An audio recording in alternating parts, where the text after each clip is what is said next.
Material होता है, most of the organisms के केस में डीएनए होता है। कुछ वायरसेस को अगर आप छोड़ दो जिनके अंदर जेनेटिक मटेरियल आरएनए होता है, otherwise most of the organisms के केस में डीएनए ही जेनेटिक मटेरियल होता है। बट शुरुआत में हमें ये बात नहीं पता थी, बट कहीं ना कहीं हमें कुछ ना कुछ इंडिकेशन जरूर मिला था। जैसे कि जो मेंडल ने अपना एक्सपेरिमेंट किया था, उन्होंने क्या बोला कि जितने भी कैरेक्टर्स वन जनरेशन से दूसरे जनरेशन में पास ऑन हो रहे हैं, उनके पीछे कुछ ना कुछ ऐसी चीज है जो कि डिस्क्रीट है, स्टेबल है और वो ब्लेंड नहीं होती है, जिसको उन्होंने फैक्टर या एलिमेंट बोला था। तो पहला कॉन्ट्रीब्यूशन तो मेंडल का आ जाता है। बट उनका ड्रॉबैक भी तो यही बना था, क्योंकि लोगों ने उनसे पूछा कि ये जो आपका फैक्टर है, जो कि डिस्क्रीट यूनिट है, स्टेबल है, वो इंडिपेंडेंट है, अगर किसी से ब्लेंड नहीं होता है, तो ये कंटिन्यूअस वेरिएशन क्यों आता है? दूसरी बात, अच्छा आप ये भी बात बताओ कि वेरिएशन क्यों आता है, ये कंटिन्यूअस वेरिएशन क्यों आता है। आप सिर्फ इतना बता दो कि वो किसका मिलके बना है, मतलब वो कहां पे है और उसका केमिकल नेचर क्या है। बट मेंडल इसको नहीं बता पाए थे। बट हम अगर इस टॉपिक की बात करें जो कि है the search of genetic material, इसमें उनका पहला कॉन्ट्रीब्यूशन तो आ गया। दूसरी बात हम लोग करते हैं सटन एंड बोवेरी की। उन्होंने क्या दिया था? Chromosomal theory of inheritance. और उन्होंने बताया था कि जो जीन्स होते हैं और क्रोमोसोम होता है, दोनों का जो नेचर है, बिहेवियर है, वो पैरेलल है। बेसिकली मेंडल ने क्या कहा था कि जो कैरेक्टर्स हैं एक जनरेशन से दूसरे जनरेशन पास ऑन होते हैं through some discrete unit that is factor और element. But Sutton and Boveri ने क्या कहा, देखो तब तक ये पता चल चुका था कि जीन्स नाम की भी कोई चीज होती है, क्रोमोसोम भी कुछ होता है। तो उन्होंने कहा देखिए जीन्स तो मुझे नहीं दिख रहा है, बट जैसा क्रोमोसोम होता है ना, जैसा क्रोमोसोम सेग्रीगेट हो रहा है, जैसे क्रोमोसोम में इंडिपेंडेंट असॉर्टमेंट हो सकता है, दो अलग अलग क्रोमोसोम पे अगर कोई जीन्स हो तो उन्होंने बेसिकली क्रोमोसोम का बिहेवियर जो होता है उससे मेंडल के एक्सपेरिमेंट को एक्सप्लेन किया था और बताया देखिए ऐसे ही जीन्स भी होता है। ठीक है, तो उन्होंने बस इतना बताया कि क्रोमोसोम और जीन्स का जो नेचर होता है, बिहेवियर होता है, वो पैरेलल होता है। तो हमें कहीं ना कहीं हमारे दिमाग में क्लिक हुआ कि जो हमारा जेनेटिक मटेरियल है वो क्रोमोसोम पे ही है। उसके बाद आते हैं हमारे टीएच मॉर्गन। और टीएच मॉर्गन ने क्या बोला कि उन्होंने जीन थियरी दी थी। और जीन थियरी क्या कहती है कि genes are linearly arranged on chromosome. Suppose करिए अगर ये पूरा क्रोमोसोम है तो इस पे जीन्स क्या होंगे? लीनियरली अरेंज्ड होंगे। ठीक है, एक जीन ए यहां पे है, बी जीन यहां पे है, सी जीन यहां पे, बीच में अगर यूकैरियोट्स है तो आपको पता होगा नॉन फंक्शनल रीजन भी होता है। अब टीएच मॉर्गन और सटन एंड बोवेरी, मतलब क्रोमोसोमल थियरी ऑफ इनहेरिटेंस और जीन थियरी, दोनों ने कहीं ना कहीं हमें इंडिकेट किया कि क्रोमोसोम पे कहीं जाके मामला अटक रहा है। तो अब हमें क्या करना था? हमें ये तो पता है कि क्रोमोसोम पे ही कुछ है हमारा जेनेटिक मटेरियल, बट हमें ये भी पता है कि क्रोमोसोम भी तो आपका डीएनए और प्रोटीन का मिलकर बना होता है। तो असल में डीएनए है जेनेटिक मटेरियल या प्रोटीन है, अभी भी हमें ये चीज क्लियर नहीं हुई है। तो इसके लिए हमारे साइंटिस्ट आते हैं फ्रेडरिक ग्रिफिथ, और उन्होंने पहला अपना एक्सपेरिमेंट किया था ट्रांसफॉर्मिंग प्रिंसिपल एक्सपेरिमेंट। ठीक है, तो अब हम लोग देखेंगे कि क्या है ट्रांसफॉर्मिंग प्रिंसिपल एक्सपेरिमेंट। चलिए, तो ग्रिफिथ का एक्सपेरिमेंट पढ़ने से पहले हम लोग को कुछ बेसिक चीजें जाननी पड़ेगी। सबसे पहली बात कि जो ग्रिफिथ थे उनका एक्सपेरिमेंटल मटेरियल क्या था, मतलब उन्होंने क्या चीजें अपने एक्सपेरिमेंट के दौरान यूज की थी।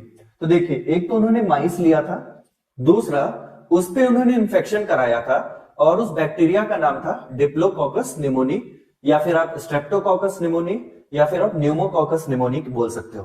बेसिकली निमोनिया कॉज करने वाला बैक्टीरिया उन्होंने यूज किया था। उसका भी उन्होंने 2 स्ट्रेन लिया था, 2 स्ट्रेन। अब देखिए स्ट्रेन क्या होता है, अगर आप एक सेम ही स्पीशीज के बैक्टीरिया का 2 अलग फॉर्म लेते हो तो उसे स्ट्रेन बोलते हैं। ठीक है, तो उन्होंने जो 2 अलग अलग स्ट्रेन लिया था, एक था S3 स्ट्रेन, एक था R2 स्ट्रेन। ठीक है, मतलब बैक्टीरिया क्या है, आप कह सकते हो स्ट्रेप्टोकोकस निमोनी। तो स्ट्रेप्टोकोकस निमोनी का एक तो फॉर्म उन्होंने लिया S3 वाला और एक फॉर्म लिया R2 वाला। ठीक है, मतलब एक स्ट्रेन, अब देखिए फॉर्म को हम लोग स्ट्रेन बोलते हैं, तो Streptococcus pneumoniae S3, Streptococcus pneumoniae R2। अब दोनों में डिफरेंस क्या है?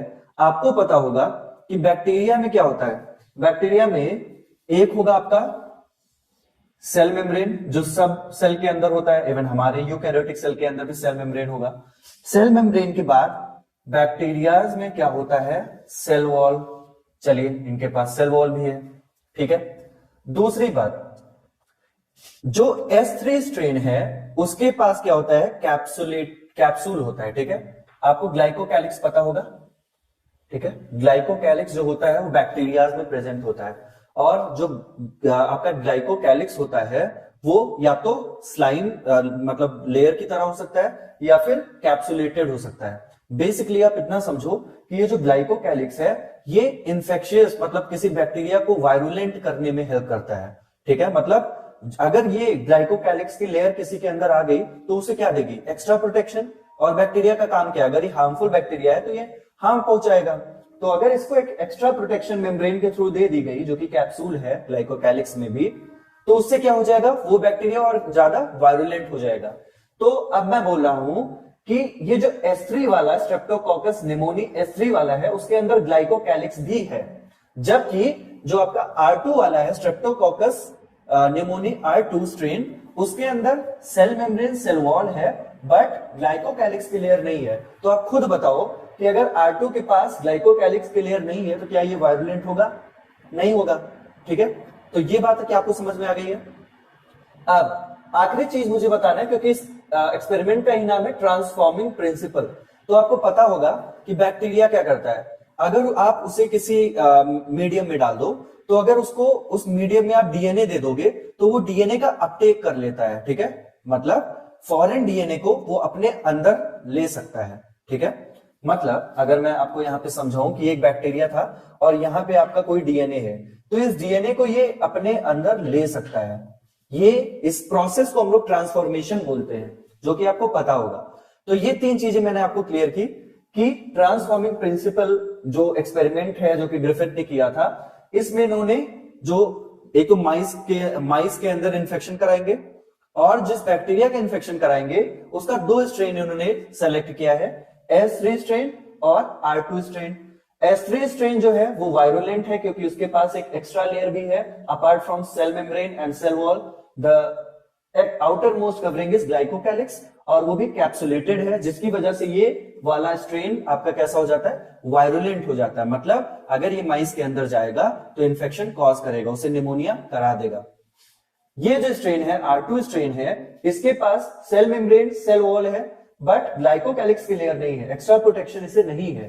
तो ये जब भी जाएगा माइस के अंदर इन्फेक्शन कॉज करने तो माइस का इम्यून सिस्टम इसको मार देगा, ठीक है। अब ट्रांसफॉर्मेशन मैंने आपको बताया था कि ट्रांसफॉर्मेशन क्या होता है, अगर किसी भी होस्ट के अंदर आप बोल दो या फिर आप बोल दो किसी न्यूट्रिशन मीडिया में, अगर बैक्टीरिया को आपने प्लेस कर दिया और वहां पे आप फॉरेन डीएनए कोई भी डीएनए अगर आप बाहर रखते हो तो वो क्या करता है, अपने न्यूट्रिशन अपटेक के साथ वो डीएनए भी अपने अंदर ले सकता है, and this process is known as transformation, ठीक। तो अगर इतनी बात आपको समझ में आ गई है तो फिर ग्रिफिथ का एक्सपेरिमेंट तो बहुत ही मजेदार है। अब देखिए मैंने लिखा कैसे है, पहले मैंने स्ट्रेन के बारे में लिखा है, यहां पे मैं बात करूंगा कि एक बार में देखिए एक पूरा एक सेटअप है, एक बार में क्या किया, दूसरी बार में क्या किया, तीसरी बार में क्या किया, चौथे बार में क्या किया, साथ में कौन सा स्ट्रेन सेलेक्ट किया, किसके अंदर इंजेक्ट किया उस बैक्टीरिया को, क्योंकि स्ट्रेन मतलब क्या है, आपका स्ट्रेप्टोकोकस निमोनी बैक्टीरिया है, उसका कौन सा स्ट्रेन हम लोग ले रहे हैं। तो यहां पे मैं स्ट्रेन इसलिए लिखा हूं, ये इंजेक्टेड इनटू हमेशा माइसी होगा क्योंकि माइसी इन्होंने लिया था इंजेक्ट करने के लिए, इन्फेक्शन कॉज कराने के लिए। यहां पे हम लोग देखेंगे कि रिजल्ट क्या हुआ, माइस को हुआ क्या, और लास्ट में देखेंगे कि उस माइस के अंदर जब उसकी डेथ हो गई या फिर वो जब रिकवर मतलब वो नहीं सर्वाइव भी कर गया, नहीं डेथ हुई, तो भी हम लोग देखेंगे कि उस माइस के अंदर असल में वो बैक्टीरिया है भी, वो स्ट्रेन है भी कि नहीं है, ठीक है। तो सबसे पहले क्या किया ग्रिफिथ ने, S3 स्ट्रेन लिया। अब आपको पता है S3 स्ट्रेन के पास आउटर मोस्ट लेयर भी है ग्लाइकोकैलिक्स, ये वाला वायरुलेंट है। इसको जब इंजेक्ट किया स्ट्रेन S3 इंजेक्टेड इनटू माइस, तो रिजल्ट क्या हुआ, डेथ हो गई माइस की, ठीक है। और जब इन्होंने उस माइस के अंदर रिकवरी की तो इनको S3 स्ट्रेन मिला भी बैक्टीरिया का, मतलब हमें पता चला कि S3 बैक्टीरिया के कारण ही इस माइस को हुआ होगा निमोनिया और उसकी वजह से इसकी डेथ हो गई, ठीक है। यहां तक कोई प्रॉब्लम नहीं थी। फिर इन्होंने क्या किया, अगला एक्सपेरिमेंट किया, ये पूरा खत्म। दूसरा जब उन्होंने क्या किया, इस बार इन्होंने R2 स्ट्रेन लिया, ठीक है। R2 स्ट्रेन लेने के बाद फिर से इंजेक्ट किया किसको, माइस में, और इस बार रिजल्ट क्या आया कि माइस सर्वाइव कर गया, ठीक है। फिर भी इन्होंने उसके अंदर भी रिकवरी की तो इनको कुछ भी नहीं मिला, इनको R2 स्ट्रेन भी नहीं मिला। अब आपको लग रहा होगा कि भाई R2 भी तो एक बैक्टीरिया ही है ना, R2 स्ट्रेन भी तो एक बैक्टीरिया का ही है, तो इसके अंदर तो चलिए ठीक है कि उसने इन्फेक्शन कॉज किया बट ये सरवाइव कर गया, ठीक है, वो चीज अच्छी है, बट एटलीस्ट माइस के अंदर ये वाला बैक्टीरिया का प्रूफ तो मिलना चाहिए था। तो the reason is very simple, ये जो माइस है इसका इम्यून सिस्टम भी तो होगा, तो उस इम्यून सिस्टम ने इस बैक्टीरिया के स्ट्रेन को मार दिया। क्यों? क्योंकि उसके अंदर outer most covering cell wall थी, और हमें पता है सेल वॉल की इतनी इज्जत आजकल है नहीं। आजकल हम लोग दवा भी जो खाते हैं एंटीबायोटिक्स, क्या करते हैं उसमें, उस most of the time bacteria के सेल वॉल को ब्रेक कर देते हैं जिससे उसकी डेथ हो जाती है। तो सेम काम यहाँ पे इजिली इम्यून सिस्टम कर दिया होगा। अब इन्होंने क्या किया अगले सेटअप में, इस बार S3 स्ट्रेन लिया लेकिन उसको हीट किल किया, मतलब उस बैक्टीरिया को पहले हीट की वजह से किल किया और फिर उसको इंजेक्ट किया माइस में। तो रिजल्ट क्या हुआ, क्योंकि अब वो देखो बैक्टीरिया तो हीट किल है ना, तो वो सरवाइव कर गया माइस। जब उसके अंदर भी इन्होंने रिकवरी करने की कोशिश की तो इनको कुछ नहीं मिला। फिर से रीजन बहुत आसान है, ग्लाइकोकैलिक्स के लेयर में डिसॉल्व हो गई होगी, तो क्या हुआ, सरवाइव कर गया। और साथ में अगर ग्लाइकोकैलिक्स के लेयर आपकी डिसॉल्व हो गई है, आपका बैक्टीरिया हीट किल हो चुका है, तो उसको भी इम्यून सिस्टम ले बीता होगा, ठीक है। अब लास्ट वाला सेटअप क्या है, इन्होंने अब इनको सूझी खुरापात। इन्होंने क्या किया, हीट किल्ड आपका S3 लिया, हीट किल्ड S3 लिया, ये वाला हीट किल्ड S3 लिया और अलाइव R2 लिया। मतलब जो एक तो बैक्टीरिया का वो वाला बैक्टीरिया लिया जिसको S3 वाला स्ट्रेन है लेकिन उसे हीट किल कर रखा है, और दूसरा बैक्टीरिया का वो वाला स्ट्रेन लिया जो R2 है लेकिन उसे अलाइव रखा है, मतलब जिंदा रखा है। इसको इस बार जब इंजेक्ट किया माइस में तो इसकी हो गई डेथ, और जब इन्होंने रिकवर किया तो इनका S3 मिला। जबकि आप यहां पे ध्यान दो, हीट किल्ड S3 में तो जब इन्होंने इन्फेक्शन कराया था तो कुछ नहीं मिला था रिकवरी में, और यहां पे हीट किल्ड को कराया अलाइव R2 के साथ, तो अगर इन्फेक्शन हुआ भी था, उसे मरना ही था, तो क्या हो सकता था कि माइस के अंदर रिकवरी जो होनी चाहिए थी R2 की हो जाती, ठीक है। बट हमें पता है R2 तो वायरुलेंट है नहीं, लेकिन फिर भी डेथ नहीं होनी चाहिए थी क्योंकि आपका हीट किल्ड S3 जो है वो तो पहले से ही उसकी डेथ हो चुकी है। तो ऐसा क्या हुआ जिसकी वजह से यहाँ पे S3 आया। अब यहाँ पे ग्रिफिथ भाई साहब ने क्या बोला कि देखिए, जो आपका अलाइव R2 है उसके अंदर कुछ ऐसा, क्योंकि इन्हें नहीं पता कि अभी भी ये जेनेटिक मटेरियल ही तो डिस्कवरी कर रहे हैं, तो इनको नहीं पता है कि ये भी जेनेटिक मटेरियल क्या है। बट इन्होंने क्या कहा कि जो अलाइव R2 बैक्टीरिया है इसके अंदर हीट किल्ड S3 बैक्टीरिया में से कुछ तो जरूर ट्रांसफॉर्म हुआ है। मतलब जैसे मैंने बोला था ना कि जेनेटिक मटेरियल को बाहर से अंदर ले लेते हैं बैक्टीरिया अपने अंदर, तो अब इनको जेनेटिक मटेरियल तो आप डीएनए नहीं पता ना, तो ये इतना बोल रहे हैं कि ट्रांसफॉर्मिंग प्रिंसिपल कुछ है जो हीट किल्ड वाले S3 से आया अलाइव R2 के पास, और अलाइव R2 को कन्वर्ट कर दिया किसमें, S3 में। क्योंकि अब देखो R2 के पास एक ही चीज नहीं है, वो क्या है, ग्लाइकोकैलिक्स।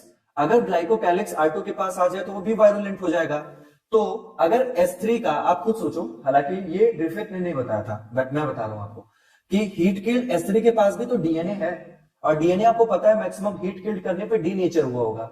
जब उसका एक बार टेम्परेचर नॉर्मल हुआ होगा तो रीनेचर हो गया होगा, फिर से जुड़ गया होगा, फंक्शनल हो गया होगा, और वो क्या हुआ होगा, ट्रांसफॉर्म हो गया होगा। ट्रांसफॉर्मेशन के थ्रू अलाइव R2 के पास आ गया होगा, और अलाइव R2 के पास आने के बाद उसके पास जीन तो है ना ग्लाइकोकैलिक्स बनाने के लिए, तो उस बैक्टीरिया R2 जिसके पास ग्लाइकोकैलिक्स नहीं था उसके अराउंड भी इसने ग्लाइकोकैलिक्स बना दिया होगा, और इसकी वजह से अब ये वाला बैक्टीरिया कैसा हो गया, वायरुलेंट हो गया। तो उसने माइस के अंदर क्या करा दी, डेथ करा दी, और क्योंकि अब वो ट्रांसफॉर्म हो चुका है तो वो S3 की तरह ही तो दिखेगा, तो इसीलिए हमने रिकवरी S3 की हुई थी। बट ग्रिफिथ ने इतना बताया था कि उस bacteria heat killed S3 bacteria से ट्रांसफॉर्मिंग प्रिंसिपल गया किसके अंदर, अलाइव R2 के अंदर, और इन्होंने जेनेटिक मटेरियल उस ट्रांसफॉर्मिंग प्रिंसिपल को बताया। बट अभी हमें नहीं पता कि जेनेटिक मटेरियल हमारा डीएनए है, आरएनए है, प्रोटीन है, कार्बोहाइड्रेट है, लिपिड है, कुछ भी नहीं पता, ठीक है। बट इतना आइडिया लग गया है कि हीट किल्ड S3 से अलाइव R2 के पास जो भी गया है वही जेनेटिक मटेरियल है, और उसको इन्होंने ट्रांसफॉर्मिंग प्रिंसिपल बोला है। तो अब अगला जो एक्सपेरिमेंट है इसी सेटअप को यूज करते हुए जो किया गया है उसका नाम है biochemical characterisation of transforming principle. तो अभी डिस्कस करते हैं biochemical characterisation of transforming principle, और इसको दिया था ओसवाल्ड एवेरी, कॉलिन मैक्लियोड और मैकलिन मैकार्टी। ठीक है, तो अब हम लोग समझते हैं कि इन्होंने किया क्या। इन्होंने जो हीट किल्ड S3 देखे, इससे पहले ग्रिफिथ ने क्या बोला, ग्रिफिथ ने बोला कि जो हीट किल्ड S3 था उसमें से कुछ जो अलाइव R2 है उसमें पास हुआ है, और उसको हम लोग बोलते हैं ट्रांसफॉर्मिंग प्रिंसिपल। तो वो ट्रांसफॉर्मिंग प्रिंसिपल का केमिकल नेचर क्या है, आखिर में हीट किल्ड S3 से जो R2 में गया है लाइव में, क्या वो डीएनए गया है या आरएनए गया है या कार्बोहाइड्रेट गया है या लिपिड गया है या प्रोटीन गया है या आरएनए, मतलब कुछ भी डीएनए क्या है वो बेसिकली वो हमें पता करना था, वो ग्रिफिथ नहीं बता पाए थे। ठीक है, तो इन्होंने क्या किया, इन तीन साइंटिस्ट ने पहली बात इन्होंने अपना एक्सपेरिमेंट किया था 1933 टू 44 तक, 11 साल लगभग इन्होंने अपना एक्सपेरिमेंट किया था। इन्होंने क्या किया, ये जो हीट किल्ड S3 है इसमें से प्यूरिफाई किया एक एक को अलग अलग। जैसे हीट किल्ड S3 वाले बैक्टीरिया से एक बार तो इन्होंने लिपिड लिया अलग सेटअप में, एक देखिए ये पूरा अलग बीकर है, ठीक है, उसके अंदर। दूसरा इन्होंने अलग से एक जगह कार्बोहाइड्रेट आइसोलेट किया, एक जगह प्रोटीन आइसोलेट किया, एक जगह आरएनए आइसोलेट किया, एक जगह डीएनए आइसोलेट किया। क्यों किया अलग अलग, क्योंकि ये पता करना चाहते थे कि एग्जैक्टली लिपिड है, कार्बोहाइड्रेट है हीट किल्ड S3 का, कि प्रोटीन है, कि आरएनए है, कि डीएनए है, आखिर में ट्रांसफॉर्मिंग प्रिंसिपल है क्या, वो S3 से क्या जा रहा है अलाइव R2 के पास, ये इनको देखना था। तो उन्होंने क्या किया, उस बीकर में लिपिड डाला, अलाइव R2 डाला। अगर S3 से लिपिड गया होता लाइव R2 के पास और उसकी वजह से माइस का डेथ हुआ होता, तो क्या होता, यहाँ पे रिकवरी में S3 जो है यहाँ पे रिकवर हो जाता, क्योंकि भाई लिपिड आ गया ना। अगर लिपिड जेनेटिक मटेरियल होता तो यही तो ट्रांसफॉर्म कर देता उसे, और साथ में माइस की डेथ भी हो गई होती। बट ऐसा नहीं होता है, नो, रिकवरी ऑफ S3 नहीं हुआ क्योंकि लिपिड जेनेटिक मटेरियल नहीं है। जब कार्बोहाइड्रेट के साथ सेम सेटअप लेके किया गया कि अलाइव R2 को लिया गया, कार्बोहाइड्रेट S3 से निकाल के डाला गया, तो भी ना माइस की डेथ हुई और ना ही यहाँ पे रिकवरी हुई S3 की। जब प्रोटीन के साथ सेम चीज की गई, S3 का प्रोटीन लिया गया, अलाइव R2 को उसमें प्लेस किया गया, यहां भी ट्रांसफॉर्मिंग प्रिंसिपल की तरह प्रोटीन काम नहीं किया, इट मींस माइस की डेथ नहीं हुई और रिकवरी में भी S3 नहीं आया क्योंकि ट्रांसफॉर्मेशन नहीं हुआ है। आरएनए की जब बात की जाती है, आरएनए को जब उन्होंने हीट किल्ड S3 से आरएनए जो निकाला था उसको भी अलाइव R2 में रखा गया, तो भी माइस की डेथ नहीं हुई और रिकवरी S3 की नहीं हुई क्योंकि ट्रांसफॉर्मेशन आरएनए ने भी नहीं कराया था। बट जब इन्होंने डीएनए जब जो आइसोलेट किया था S3 का और अलाइव R2 को प्लेस किया एक साथ, तो इन्होंने देखा कि हाँ उसके अंदर रिकवरी हुई है S3 की। बट ऐसा नहीं कि सारे का सारा बैक्टीरिया S3 हो गया था।